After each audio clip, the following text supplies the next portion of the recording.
there, I'm Chef Ani. Some of you lovely people have reached out to me and asked me to make some gluten-free baking videos. So here we are. Today we're going to make gluten-free blueberry muffins. Gluten-free baking can be a little tricky if you've never done it before. I did an internship at a gluten-free wedding cake company. My eyes were open to the world of gluten-free baking. The gluten-free muffins we're making today are flavorful, and you don't even have to be gluten-free to enjoy them. So enough talking. Let's get cooking. Okay, so we're going to get started with our muffin flour.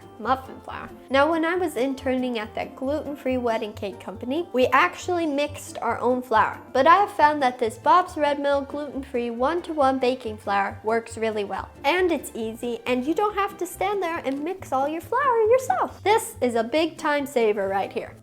Now that we've added our flour, we're going to add our sugar, some baking powder, some salt, and some cinnamon and cardamom. But you can use whatever you want to. Stir this up. How did I manage to spill on myself? It's a good thing I'm wearing an apron. Now that our dry mixture is all mixed up, we're going to move on to our wet mixture. Starting with some almond milk. We're also going to make a flax egg with warm water and ground flax seeds. And we're going to set that aside and let it thicken up. Next, we're going to add some applesauce. The applesauce is going to add a lot of moisture to these muffins. Vanilla extract. Add our flax egg, which has thickened up quite a bit. And last but not least, I'm going to add some melted coconut oil. Now, the reason I put the coconut oil in last is because when melted coconut oil hits cold almond milk, it can solidify, and then you have a mess on your hands. So this just makes everything a little easier. Now we're going to add the wet mixture to the dry mixture. Now we want to be careful not to overwork this batter, but we do want to make sure all the dry ingredients is incorporated. That looks pretty good right there. And the last thing we have to do is to add some blueberries. I have a greased muffin tin here, and we're just gonna scoop in our muffin batter. Now, I would highly recommend that you grease your muffin tin instead of putting in cupcake liners, because with the gluten-free muffins,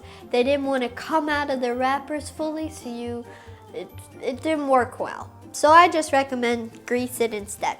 It works well. And make sure that every muffin gets a blueberry, because there's nothing more disappointing than biting into a blueberry muffin and not getting a blueberry. And something I like to do just to finish off these muffins is to take a little bit of demerara sugar and just sprinkle over the top. But this is definitely optional. Now here's an important step. We're going to let these muffins sit and rest for 10 minutes. Letting them rest for a little bit will help them rise in the oven. Our blueberry muffins have come out of the oven, and I've just let them sit in the pan for a couple minutes to cool down. Now, a little trick to get these muffins out of the pan is just to twist them a little bit. Make sure they're not gonna stick. Then you can take them out. Beautiful. Well, they look so good. Let's try them. That is so good. I enjoyed every bite of that. Thank you so much for watching this video. If you liked it, please give it a thumbs up.